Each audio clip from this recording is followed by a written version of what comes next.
നാട്ടിൽ പോണം വീട്ടിൽ പോണം ഈ 2 ഓണങ്ങളാണ് ഇനി എനിക്ക് വരാനുള്ളത്. 1000 ദിർഹംസ് ബഡ്ജറ്റ് ഇട്ടിട്ടാണ് ഇറങ്ങിയേക്കുന്നത്. അതുകൊണ്ട് അതിൻ്റെ ഉള്ളിൽ നിർത്താനുള്ള എല്ലാ പരിശ്രമവും എൻ്റെ ഭാഗത്തു നിന്നുണ്ടാവും. ഈ പ്രാവശ്യത്തെ പർച്ചേസ് എന്തായാലും ക്യാരി ഫോറിൽ തന്നെ ആയിക്കോട്ടെ എന്ന് വിചാരിച്ചു. കാരണം ബോസ് തന്ന 500 ദിർഹംസിന്റെ വൗച്ചർ ക്യാരി ഫോറിൽ മാത്രമേ മാറ്റാൻ പറ്റുള്ളൂ. 1000 ദിർഹംസ് എന്നൊക്കെ പറയുമ്പോൾ 22,000 രൂപ. ഇത്രയും പൈസയ്ക്ക് സോപ്പും ചീപ്പും ക്രീമൊക്കെ മേടിക്കേണ്ട വല്ല കാര്യമുണ്ടോ? സത്യം പറഞ്ഞാൽ നമ്മളെക്കാളും പർച്ചേസിംഗ് പവർ ഉള്ളവരാ നാട്ടിലുള്ളവർ. പക്ഷെ ഇതൊക്കെ ഒരു ഹാപ്പിനെസ് അല്ലേ. എന്റെ കുട്ടിക്കാലത്തൊന്നും ഈ ഫോറിൻ സമ്മാനങ്ങളൊന്നും അധികം എന്നെ തേടി വന്നിട്ടില്ല.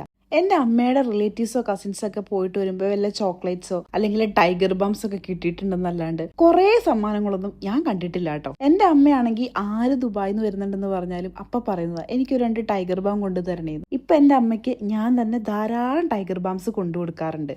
ഈ പ്രാവശ്യം അമ്മയ്ക്കും അമ്മച്ചിക്കും മാത്രമല്ല കേട്ടോ, എന്റെ ഫോളോവേഴ്സിൽ 2-3 പേർക്കും കൂടി ഗിഫ്റ്റ് കൊടുക്കണമെന്ന് എനിക്ക് നല്ല ആഗ്രഹമുണ്ട്. ഈ കൂട്ടത്തിൽ ഞാൻ അവരുടെ ഗിഫ്റ്റും പൊതിഞ്ഞു മാറ്റി വെച്ചിട്ടുണ്ട് കേട്ടോ. എനിക്ക് നേരിട്ട് പരിചയമുള്ളവരൊക്കെ കമന്റ്സ് ഇടുകയും അല്ലെങ്കിൽ DM വന്ന് ചോദിക്കുകയൊക്കെ ചെയ്യുന്നത് എനിക്ക് സന്തോഷമുള്ള കാര്യമാണ്. പക്ഷെ അതിലും സന്തോഷമാണ് എന്നെ ഒരിക്കൽ പോലും നേരിട്ട് കാണാത്ത കുറേ അധികം പേര് വന്നിട്ട് ചേച്ചി സുഖാണോ, ഓക്കെ ആണോ, അവിടെ എങ്ങനെയുണ്ട് ഇതൊക്കെ ചോദിക്കുമ്പോൾ എനിക്ക് ഭയങ്കര ഹാപ്പിനെസ് ആണ് കേട്ടോ.